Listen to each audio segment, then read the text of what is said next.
Good morning. Thanks for coming. So, like the other speakers this morning, we're very interested in individual developmental trajectories through adolescence. And as Marika really nicely illustrated, that's because we think these hold a lot of information for determining adult outcomes in terms of things like mental health and cognitive functioning. But most of the data that exists is cross-sectional, and this really impairs our ability to look at what an individual trajectory looks like. So this is kind of a toy example of sort of heterogeneity we expect in terms of individual development. And if we sample this cross-sectionally, at best maybe we get something that roughly approximates what the mean individual trajectory looks like. But depending on our random sampling, we can actually end up doing much worse. So when we have differences in both the timing and duration of maturation, you can often end up with something that kind of blurs those two things together and kind of exaggerates the longitudinalness of the development. Or depending on when you happen to sample people, you might get something that doesn't really look like a trajectory at all. So we think it's really important to look at these things longitudinally so that we can really characterize within subject change and look at individual trajectories. I'm going to be talking about some resting state data today, and that has an added complication from the structural studies, which have it, but maybe not to the same extent, which is that the features we're looking at, if we look at individual connections, have very low reliability. So a number of people have shown this at this point, but if you look at kind of single session, typical duration scans for resting state data, and you look at a single edge, the kind of reliability of these measures is low enough that we are probably going to have a hard time tracking them reliable longitudinally. So, one way around this is if we can put people in a scanner overnight for 5 hours, that's great. If you can have them come back for 5 days, that's great. If you want to characterize population variability, it's really hard to get that much data. So I'm going to be talking about some of the approaches we've developed to really focus on how we can characterize patterns of developmental change, both from connection to connection in the brain as well as from individual to individual.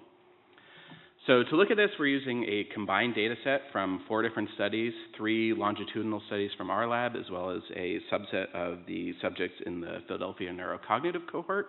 I'll just highlight one of these studies. This is a long longitudinal study that we've collected in our lab with Bayaluna we now have people coming in for their 13th yearly fMRI, and we have a handful of people that have managed to stick around for that entire 13-year period. In total, that study has now over 500 scans from 150-ish individuals. When we combine that with these other studies, we end up with a data set of about 1,600 scans from 900 individuals spanning the age range of 8 to 32-ish. For each of those scans, we've applied this 1,000-region Schaefer-Yeo parcellation to look at cortical connectivity, as well as about 40 subcortical anatomically defined regions. And for each of those, we're extracting connectivity values, and then the approach we've taken to looking at these is to fit a generalized additive model to the age effects for each connection in that whole brain parcellation. For those who aren't familiar with GAMs, this is a really nice framework for working with extended developmental data because it allows you to fit kind of nonlinear or curvilinear functional forms of age, while simultaneously controlling for nonlinear effects of things like head motion, as well as covariates like gender, study differences, and dealing with the kind of repeatedness of the longitudinal data. So this is an example of a GAM model where the S indicates this kind of smoothed or kind of spline fit to the data. So this is an example of the GAM applied to one connection across, as shown on the left here, across the 4 different studies that we've included. And you can see they all kind of show that there's age-related increases, although the functional form varies from study to study. On the right, you see when we put all of these together, this is a density plot of all the data as the dots start getting messy. And you can see the kind of mean GAM fit to age superimposed. And if we zoom in, you can see this is the kind of functional form that the GAM model generates, where we see kind of age-related increases before plateauing in late adolescence. So we really like this approach because it's kind of free of assumptions about what the shape of development should be. And I mentioned our study, the combined studies here from ages 8 to 32. There's probably a lot of different stuff happening there. Assuming a single functional form over that entire age range is probably going to be difficult. So what we've done then is look at, first of all, where these age-related changes are occurring. So the GAM model also gives you kind of a concise statistical significance value for each of these edges, and if we plot on the left here is just each dot is the significance of one individual edge plotted against the kind of canonical resting state networks. And we can see that it's a pretty widely distributed but somewhat sparse effect of development that we see across a number of different networks. Depending on where exactly you draw your threshold, we've used kind of an FDR correction here. We see about 5% of between network edges and 10% of within network edges showing developmental change. And I'll just kind of highlight that I think one thing that's important is if you look at within these networks or between specific pairs of networks, there's a lot of heterogeneity. So not all the connections within, say, the default mode network or the ventral attention network are doing the same thing with development. So as we look for kind of dimensionality reduction methods, I think it's important to keep in mind that if you're relying on resting state networks, you may be averaging over things that are doing very different things. So more than where the change is occurring, one of the things we've been really interested in is characterizing the shape of development and the pattern of developmental trajectories. So if we look at just kind of a classification of these edges to say what are they doing with age, we see a wide variety of increases, decreases, and more complex shapes. If we try to actually quantify those, one thing we can do is look at the GAM fits to age and apply a clustering algorithm to see what the most common developmental patterns are. And when we do that with the k-means clustering algorithm, we see 8 clusters emerge that can kind of capture the variability in age-related change pretty nicely. The top row here, which comprises about 85% of the developing edges in our data set, are pretty typical shapes, I would say, that people tend to use in the field. So we see linear increases and decreases, as well as things that are pretty well approximated by an inverse age increase or decrease. The bottom row, which is smaller clusters but still make up about 15% of the developing edges that we see, have these kind of more complex forms where there's either peaking or troughs at different points in adolescence.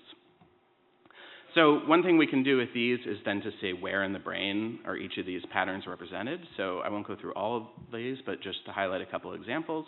If we look at that first cluster, which was about a third of the developing connections, showing approximately linear age-related decreases in connectivity strength, we can see on the brains kind of which regions have the most edges exhibiting this sort of shape.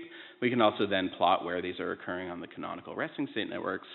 And one thing we see here is that this is predominantly showing up in within network connections. So you can see a lot of these along the diagonal, in particular in the default mode, dorsal attention, somatomotor, and subcortical networks, showing a lot of these kind of age-related decreases.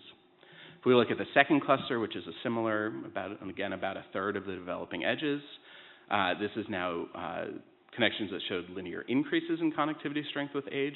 We see a very different pattern. So now there's almost nothing along the diagonal. There are very few within network connections showing this sort of change.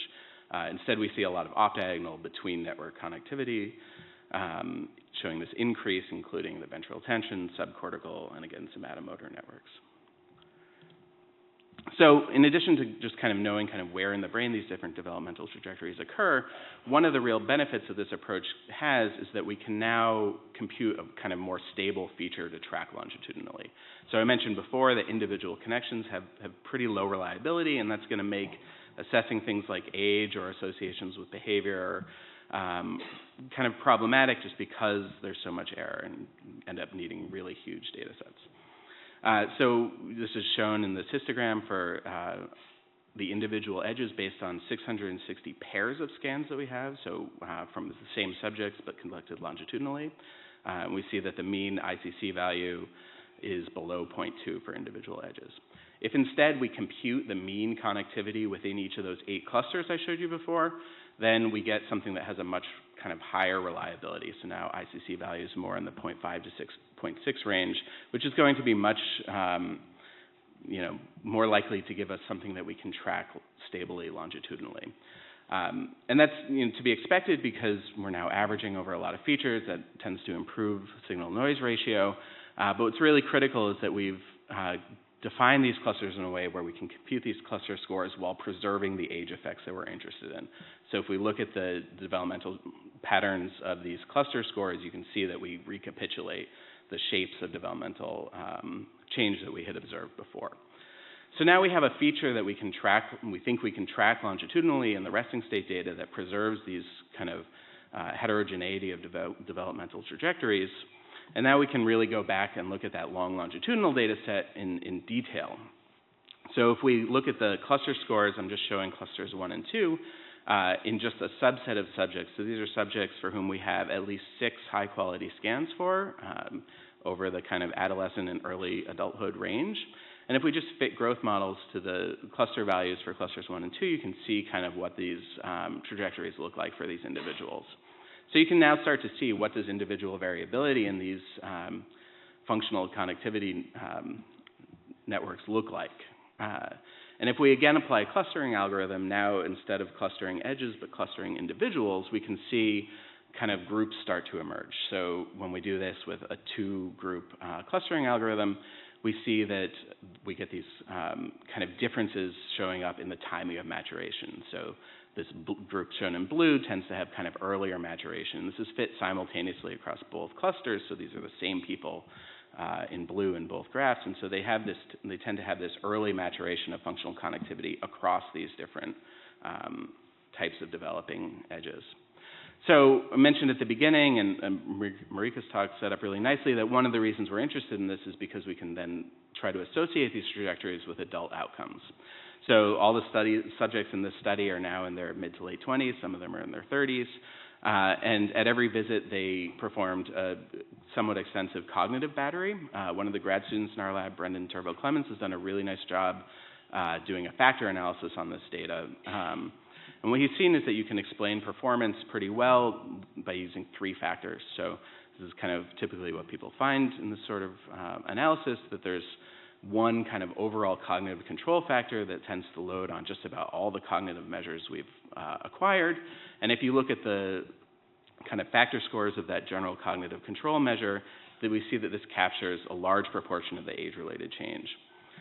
There's a secondary latency factor where we also see developmental change. This is a decrease, which is a reduction in latency with age, although it's a kind of more subtle developmental effect than the first one. And then a third factor that's another accuracy measure that is not showing developmental change. So if we look at our groups again, we can then associate these cognitive factor scores with group membership and with these individual trajectories. And if we look at just their final visit, so whatever the most recent visit they've had is, which are all kind of above the age of 24, we can see now that there's actually a large difference between these 2 groups in terms of the cognitive outcomes on that first factor, that general cognitive factor score. And the pattern of this was kind of initially kind of surprising to us, which is that the subjects showing early maturation of functional connectivity actually seemed to have reduced cognitive outcomes. And there was no difference between these 2 groups on the latency factor, or the third factor, which was not developmental. This actually parallels some old structural work from Jay Gede's lab, where if you look at developmental structural trajectories, there seems to be a benefit in terms of IQ to having later developmental trajectories. And we think this might be an indication that kind of for those subjects that keep this window of adolescent plasticity open, they get a kind of benefit to cognitive outcomes from that. So I'll wrap up there and just to kind of reiterate, say, we've used this kind of flexible GAM modeling approach to looking at developmental effects and found, somewhat sparse developmental trajectories, but with substantial heterogeneity in shape from region to region, as well as from person to person. And there's a lot of regional specificity, although I think that in general we've seen more decreases in within network connections and increases in between network connections, which parallels a lot of the work that has come out over the last 5 or 10 years. And that I didn't really go into great detail on the specific regions, but we see a lot of effects in subcortical sensory motor and medial temporal lobe structures. And I think that to some extent these regions are, tend to get overlooked somewhat in the field compared to things like the frontoparietal network. But we're really seeing pretty profound developmental effects there. And then finally, just to highlight the importance of the longitudinal studies, because we really think this is the way to get at characterizing individuals and looking at associations between that adolescent plasticity and adolescent development and kind of what sort of adult outcomes emerge from that. So I'd just like to thank all the people in our lab, including Bea and Brendan in particular, who have done a lot of work on this study, and a large list of research assistants over the last 13 or 14 years who have helped collect this data, as well as our funding sources. And just highlight for those who are interested in this sort of thing, the Flux conference meeting is at the end of the summer in New York City and is a really great forum for these sorts of discussions. Thank you very much.